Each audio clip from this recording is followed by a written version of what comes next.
Are you troubled by strange voices in your ears? Do you experience feelings of dread in your basement, attic, or car? Have you or your family actually listened to a spooky podcast? If the answer is yes, don't wait another minute. Just pick up the phone and listen to the professionals. Ghostbusters! Our courteous and efficient submitters are on call 24 hours a day to serve all your supernatural podcast listening needs as we count down to the latest release of the Ghostbusters series, Ghostbusters Afterlife 2021. We're ready to believe in you.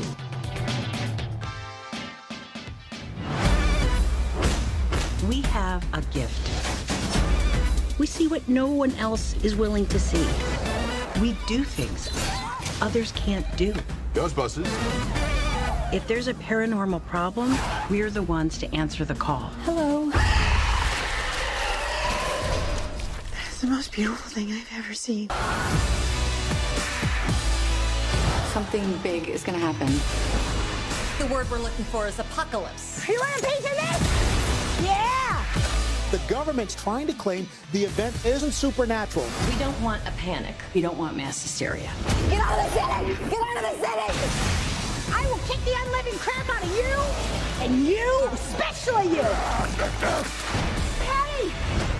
Don't move! You got a, No, I'm tired. No, listen. I'm just gonna go ahead and take off. How about that? I don't really think that's a good idea. No. Going to take off.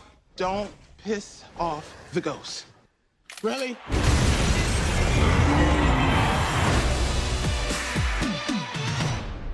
Podcasters, assemble!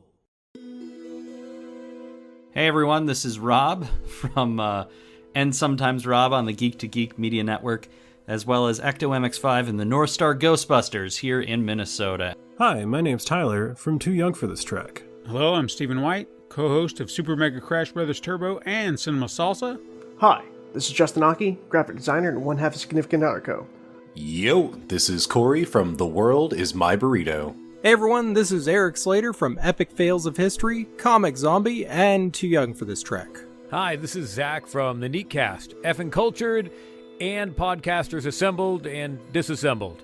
Hello everyone, this is the Questing Truck, and today we have just finished watching Ghostbusters, the 2016 remake. And today, I'm going to be talking about Ghostbusters 2016. And we are talking today about the 2016 reboot Ghostbusters Answer the Call. Ghostbusters 2016, or Answer the Call, or whatever the hell you want to call it. It's Ghostbusters 2016, or now it's been changed to Answer the Call. Ghostbusters Answer the Call. Shows you how much I know about this movie.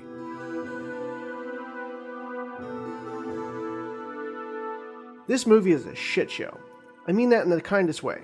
So, this one's a bit infamous. So a lot of people hate this movie, and not me. A lot of people really like to rag on the 2016 movie. I think it's pretty okay. Let me start off by saying that I enjoy this installment more than the other two, despite it being a terrible movie.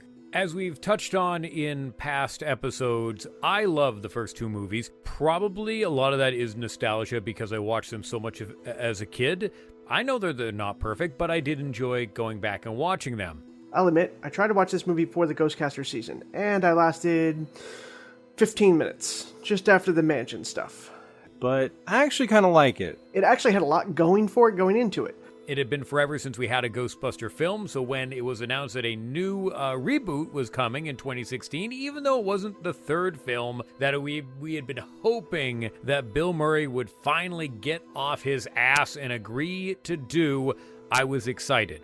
My first memory seeing this film, I have to assume it was in theaters. I was eager to watch this film again for this podcast because it had been some time since I'd watched it last. The first time seeing this in its entirety was for the podcast. I had seen bits and pieces of it on TV. I want to say my wife and I came across it maybe a year or so ago, and it was only partway through, and we watched it, and both of us felt underwhelmed by it, but I will say it did improve for both she and I. We had a much better opinion of it this go around. In fact, due to the rewatch, the wife said, call her in the room after we got past that point.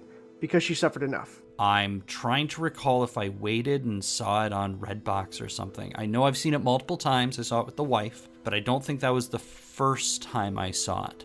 Because of this, I went to see this movie on opening weekend, not only to support it during its time of need, but also to assess the movie for myself. It's hard to say. In 2016, I think I was still living in Iowa?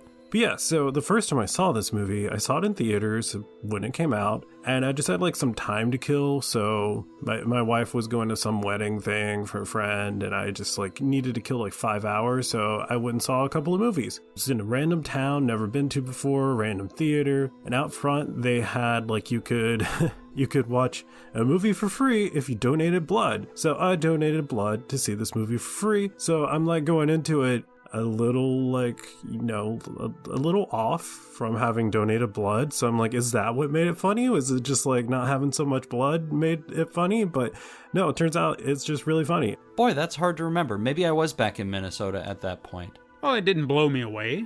I was thoroughly entertained.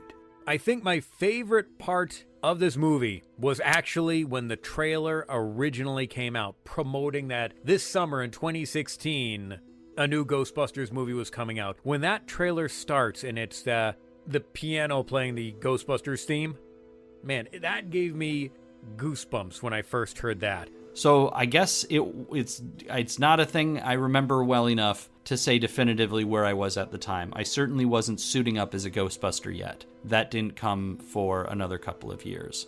I eventually got through it all, but it was an effort. I definitely like it more than the second one. But I rewatched it and I like it. Does it deserve, or let's just say that, is it a bad movie? No. Is it a good movie? Also no. It is just a movie. So let's get into some of the details. I've taken notes.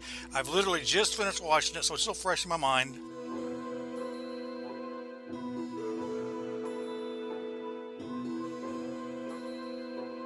Obviously, the behind the scenes on this is the fandom sucking. I know there's going to be a whole probably section of this episode where people will talk about the unfair hate that this movie got.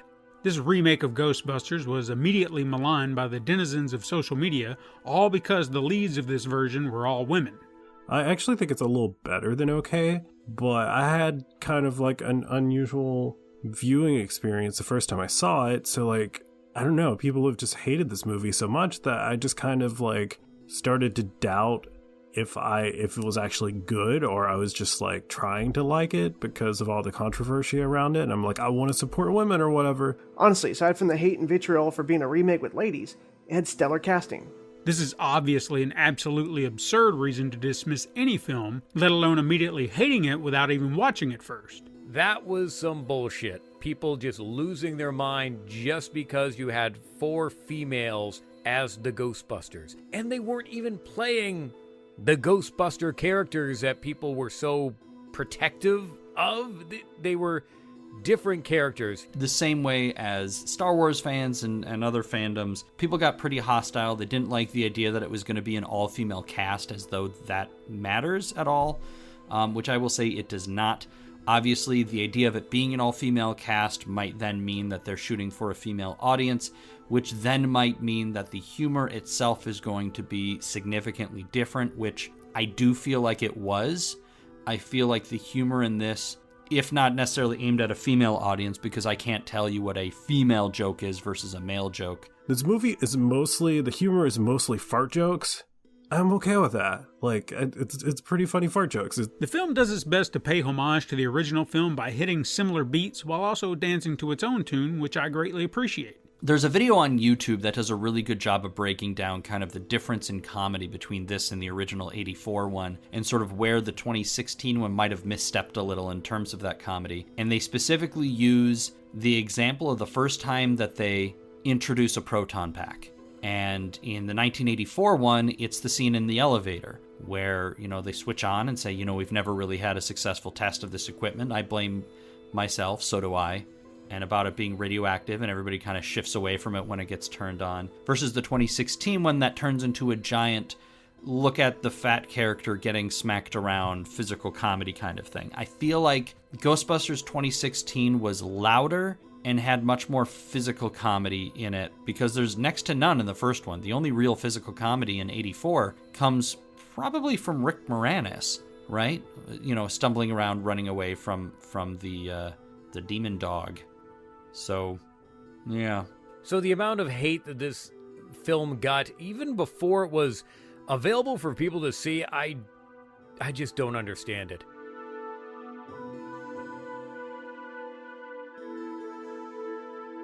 It's the first movie where we're starting off with a place that is allegedly already haunted. And there's another painting.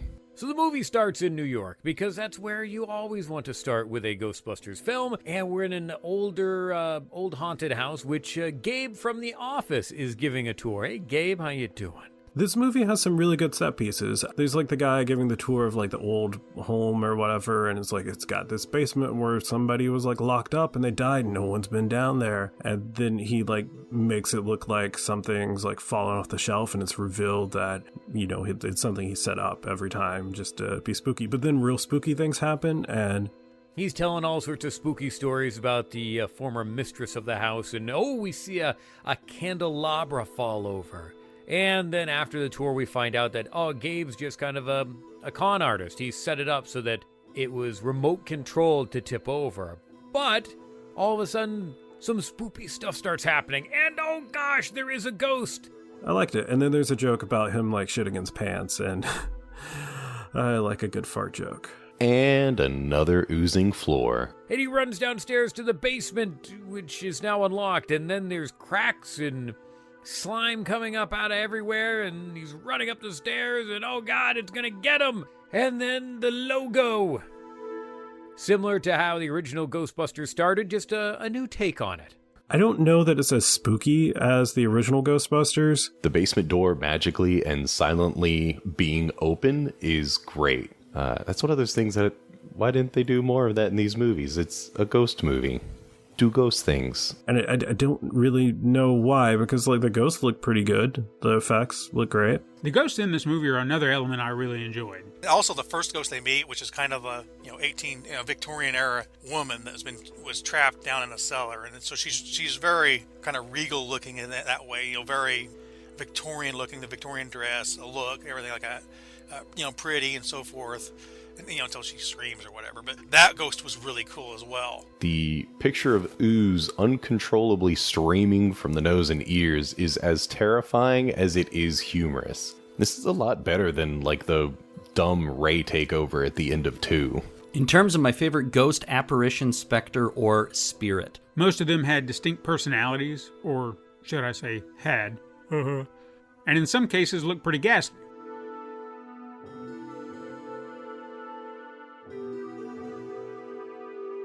So I mostly like all of the characters in this movie. I don't remember any other names. I actually really like the new cast. It was then announced that the reboot was going to be starring 4 alums from Saturday Night Live: Melissa McCarthy, Kristen Wiig, Kate McKinnon, and Leslie Jones, which I've seen them in other films. So I was interested to see where it was gonna go. Paul Feig expertly cast Melissa McCarthy, Kristen Wiig, Kate McKinnon, and Leslie Jones because of their comedic talents and sharp wit. Melissa McCarthy is probably the only actress I don't really like. I haven't seen any film that I just care for her in. I kind of think Melissa McCarthy is annoying often in films, but she was great in this. But honestly, I do take issue with most of their performances in this movie, but can't blame them for someone else's direction. Kristen Wiig, Melissa McCarthy, Leslie Jones. Melissa McCartney had been in some darn good stuff.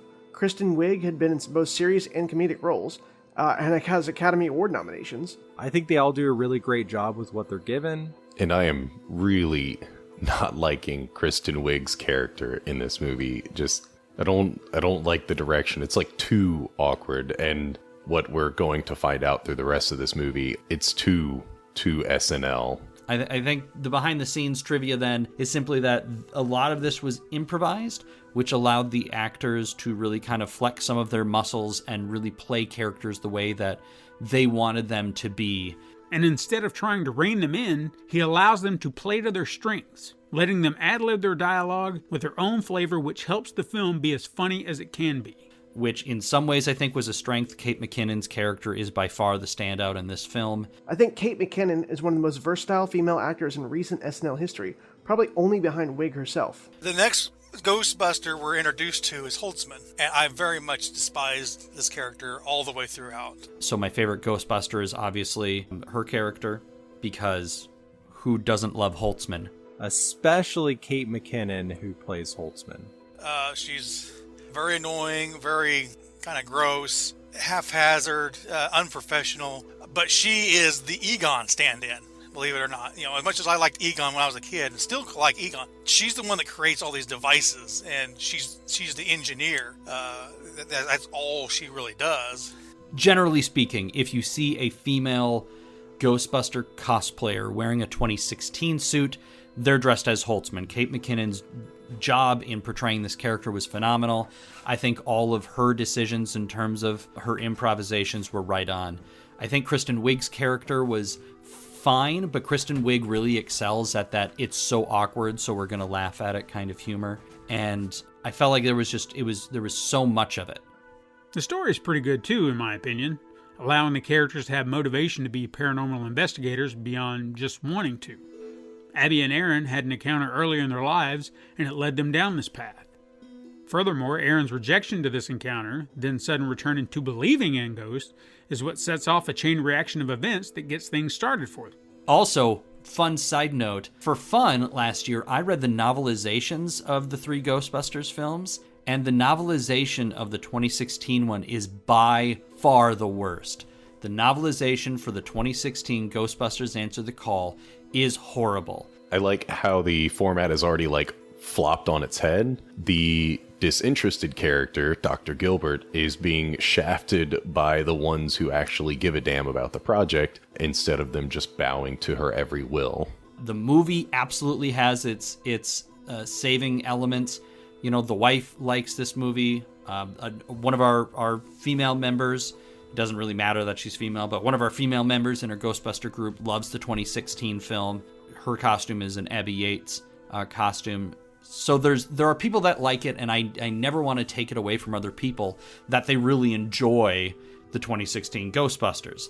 That's fine. It's a movie. It's there to be entertaining to you. But when you look at the novelizations, which are usually based on earlier versions of the script, you see just how bad of a start the film had and how much better it must have gotten in the hands of its cast. It feels like an early 2000s Judd Apatow film where everybody is allowed to improvise as much as they want. And so you have, the 40-year-old Virgin, where there's just scenes where they're just improvising and just riffing off of one another for 3 minutes straight. Way too SNL for me. That's what a lot of this film felt like. Which is interesting because, again, to go back to a thing I was saying, they were trying to recapture lightning in a bottle again, and so they tried to stack up, let's get Saturday Night Live alums, seasoned actors who are excellent at improvisation. That's what the original cast was, right? It was, outside of Ernie Hudson, you had people from the improv world, Bill Murray, Dan Aykroyd, and Harold Ramis. We meet Dr. Aaron Gilbert, who's played by Kristen Wiig. Very much a normal, a scientist. As a matter of fact, she's talking about merging the quantum and quantum with the normal physics, which is the theory of everything that all scientists are trying to create right now in the real world. But she somehow solved it, supposedly, what she says. If her calculations are correct, I have solved this. Erin is a professor at Columbia University, and she's going to be going up for tenure. And we find out that her boss is the old asshole from Game of Thrones, the guy that was taking his shit and then just got shot by a crossbow by his son. Spoilers if you haven't seen Game of Thrones. She's very likable. I at the start of the movie, I liked her the most. As the movie progressed, she started getting a little bit weird on me. But she was still fine all the way through it. It leans toward credible because no one believes that ghosts are real and everyone assumes they're frauds. Hey, this Zedmore did more for this film than the Zedmore in the previous film did for either of those. Rounding out with Leslie Jones in a more fleshed out, I would say, good version of the Winston character. Oh, hey, Patty has a role in this movie, as opposed to just kind of being the butt end of whatever bad joke they thought of in the moment. We then head down into the subway, the MTA, where we meet Patricia Tolan, or Patty, who's played by Leslie Jones. You have Patty. She's not a scientist. She kind of gets pulled in because is their first customer. She's bombastic for sure, but kind of larger than life. Very, very assertive. Knows who she is. She does a lot of stuff that's for laughs. But I think of the 4 Ghostbusters, she's probably my favorite. Abby is a very close second. Erin's not quite as close as a third, but she's way better than Holtzman. Patty is just like Winston said, more in the sense that she is the everyday person who is not an expert in the paranormal coming in to join the team. But unlike Winston, she seems like she's actually contributing a little bit more. I mean, Winston was there as an extra body. Patty is bringing, apparently, the car, the jumpsuits, and an overall vast knowledge of the city of New York and the history. She seems to know everything everywhere about New York City. That's impressive and definitely would warrant having someone like that on the team. Even Patty joining the team feels more natural than Winston just looking for a job, because she saw a ghost. And also having a character who inherently knows the history of New York. Like, yeah, sure, it's not exciting writing, but neither were the first 2. I mean, this should have been a no-brainer, but it's terrible. I think it was about this point that I noticed that the Snl Bits were taking not just a side part in the movie, but they were starting to show up, and it was the whole beef that Abby had with the wonton soup and how worked up she got, and then the ghost fart, which apparently may not have actually been a fart. Like, everybody was kind of being an increased, like 150% of their sort of typical character that you see them play in other movies. And it was just Kate McKinnon's ended up being the one that everybody gravitated towards. This is one of the few cases where I think I might actually like the theatrical cut more than the extended cut. I think the biggest detractor was the pacing. Every scene was set up for each of the women to improv, which isn't terrible, but they don't need to keep every single take. Honestly, half the scenes went on for about 3 minutes longer than they needed. I think it's because they left in a few awkward comedic moments that kind of hurt the pacing of the movie. Starting from the beginning, when they spent 10 more extra minutes in the lab, the extended slime sequence in the mansion, there are like 4 extra scenes in the subway that could have been cut. I mean, they didn't even go back a second time, just go once. I did find the movie to be very slow getting started. They didn't really even get to catching ghosts until the halfway point of the movie. We get some more bits, and every time they go into a bit or this just offhand argument or joke, it pulls me out of the scene that's happening, and I can't. It takes me forever to get back into it, because here I am invested in the story at hand, but then we're just going to take a left-hand turn and do a bit for 20 seconds and pull the scene to a screeching halt, but then we got to get the whole scene going again. And for me, it doesn't work. When they finally do get around to actually doing their first actual ghost bust, Erin, Abby, and Holtz begin the investigation. We have the little slime encounter, similar to the first film. They do eventually encounter the malevolent woman in white, the original ghost that went after Gabe. You know, I will say the special effects and the ghosts, they look really good in this film. The special effects were great. There's also one known as the electrocuted ghost, which I like. I like that idea. And then we've got a prisoner who was electrocuted is now haunting the subway. Subway Ghost was more of somebody that had been basically in the electric chair. That ghost they tried to fight with basically prototype weapons, and of course it fails. And they almost get themselves killed by a subway train. Kind of, it's sort of a callback to the Scoleri brothers. This is the way that they died, and so their ghost kind of carried that with them. The scene in the subway with the electric chair ghost was actually pretty cool. It's like, there's fart jokes, and then there's Chris Hemsworth. He's so dumb. And the second best Chris Hemsworth. Speaking of funny, Chris Hemsworth is downright hilarious in this flick. Abby and Holtz begin working on technology to track the ghost, and they hire a character. Is he a jock? I don't know, Kevin Beckman, just this very athletic meathead to be their receptionist, who is played by Thor. I mean, Chris Hemsworth. I love Chris Hemsworth as the secretary in this one. I think a lot of the Hemsworth stuff is fun in this one, is fairly clever. I think Hemsworth was also a good character used stupidly. I've heard that he was intimidated by his co-stars since comedy is their forte, but he holds his own with the amount of insanity that comes out of Kevin's mouth. Now, I'm not sure the reason why they decided to make Kevin such a blockhead, like a legitimate idiot that you're not sure how he could actually live life. But that's his character. The other, I'm going to go ahead and put in Kevin, because he plays quite a large role in the movie. He's not really a Ghostbuster. He's the receptionist. He's the Janine of the group. He's a lovable idiot, and he's devoted to them to a fault. The man has proven he can be funny time and again. And partially overused. So I think I'm just going to give it to Chris Hemsworth, who I imagine was also improvising a lot and just doing a really good job. Half of his scenes could have been cut. He is also a character I despise, because he's and this is kind of a flaw with the film overall, but he's a moron. I mean, he's their receptionist, but yet he can't answer a phone. I mean, it's almost, he's stereotypical to such an extreme, it's actually annoying, of a dumb jock. When he says things like, an aquarium is a submarine for fish, that was good, but it didn't add anything to the movie besides making him dumb as shit.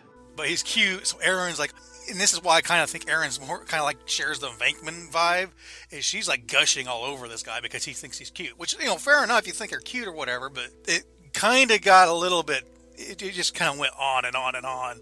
And Erin is all puppy dog-eyed at him. And it was too much. I'm guessing she's the Venkman of the group, or supposed to be. At all points of this movie, all four characters seem like they're trying to be sarcastic like Peter was in the first two films.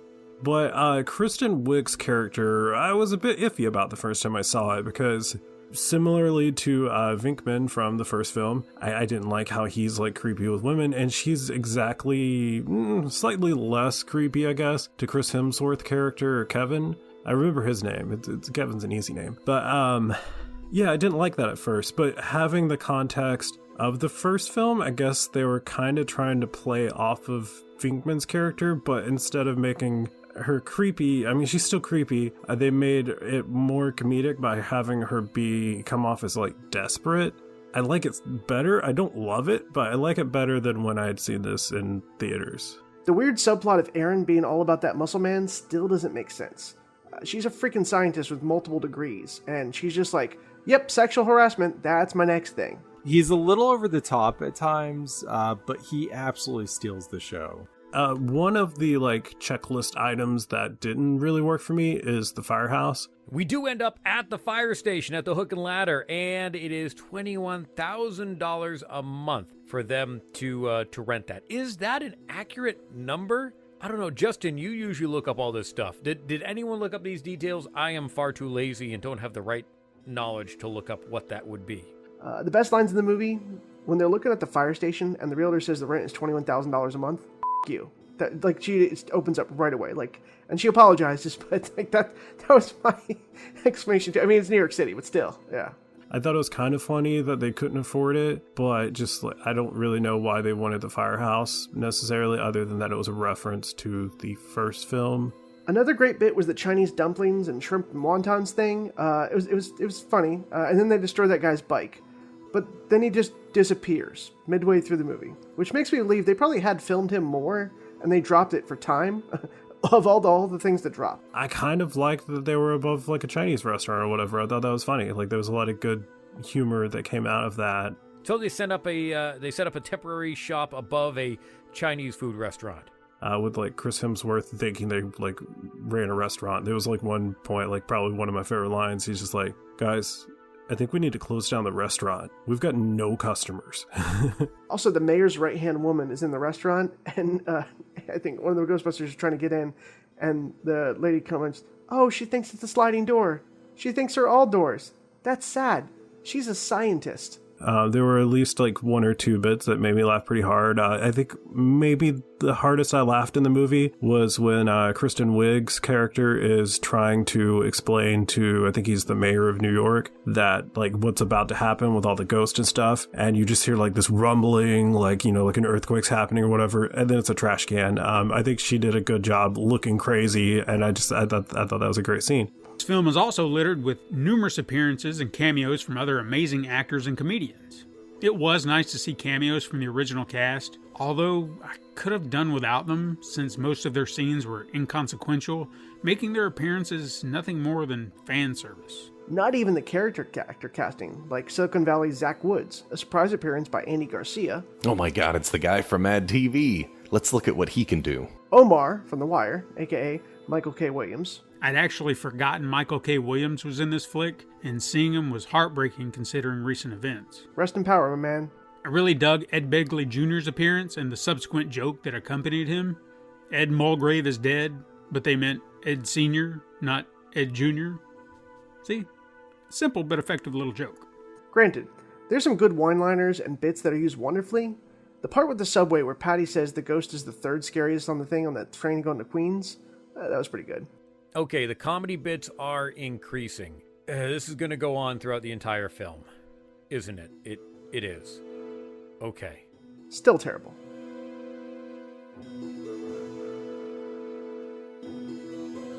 There's a lot more tech talk in this one. Another thing I really dug in this flick was getting to see the development of their equipment. It's actually really enjoyable watching the cast grow and learn how to use their tools instead of a montage or just magically knowing everything, yet somehow still sucking at their job. Where they really kind of focus more on the gear and the gadgets, which is okay. I mean, because when as a kid, you know, the proton packs are just so cool. The gadgets were so cool, but they don't really talk about them so much. Holtzman is constantly whipping out new toys based around whatever pseudoscience playbook they had, and actually seeing test runs works in opposition to the original film where they admitted to doing none.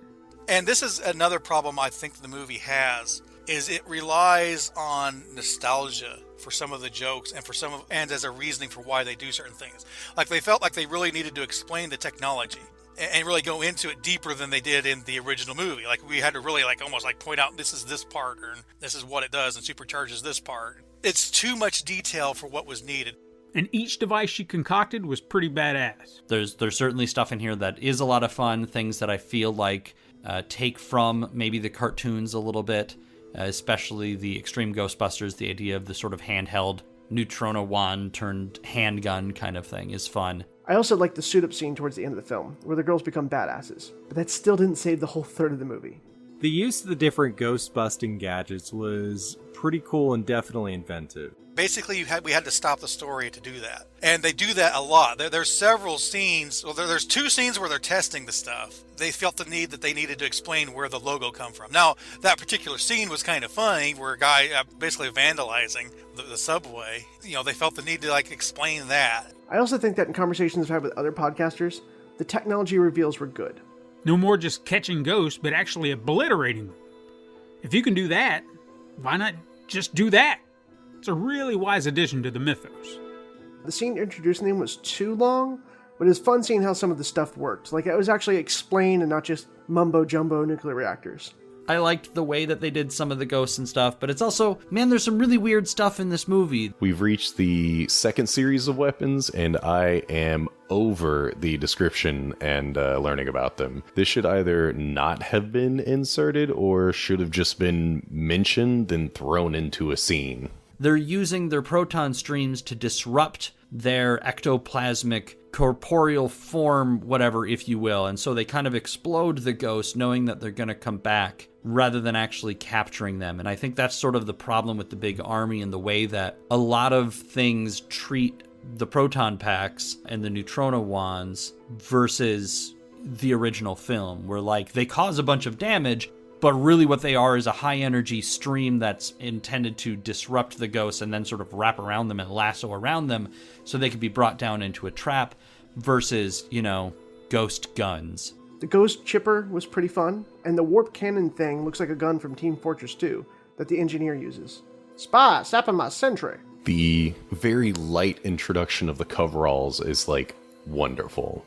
because they just magically know that they needed that in the first movie, and in this one they're just like trying to do this in their daily stuff. Yeah, that's good. Another sort of pet peeve that I have with this one, not to continue to hate on this film, is the way that they treat the technology. They throw very basic technobabble, and again, reading the novelization of it, you see how it's very much sort of nonsensical, whereas Dan Aykroyd really cared. Like, he really, in his mind, had the actual science figured out of how this would work. Even though nobody else really cares, there was something to that language and the way that it was presented, and how every single part of their, tech has a purpose and that kind of thing. We can actually watch the makeshift group turn into something instead of them magically having an amazing marketing team and a montage. The group uses more than just the backpacks. Instead of hiding different weapons in a montage a la Ghostbusters 2 and then never showing them again. I don't think there was as much of that in the 2016 one, and I felt like you lost a bit of it instead, and it was just... And they've already developed new tech, like brand new tech that's going to, that even the original Ghostbusters didn't have. It's all within the span from first prototype, upgraded the backpacks, created 4 new weapons. It's like people, their movie, they have a hacker who hacks by typing really quick. Like, it was that version of scientists in the 2016 one, as amazing as Holtzman was. Ecto 1 kind of just came out of nowhere. I also really like the look of the new Ecto 1 and the whole backstory with it being an actual hearse that they retrofitted. They didn't really go into too much detail about Ecto 1, although getting it was fine, because, that happened in the first movie. Here's where it got it. If I didn't gush enough in the first movie, I'd just like to say that I love hearses. So seeing the ghost hearse just makes me feel great inside. It's funny still that it's a hearse, but it's a joke we've already told.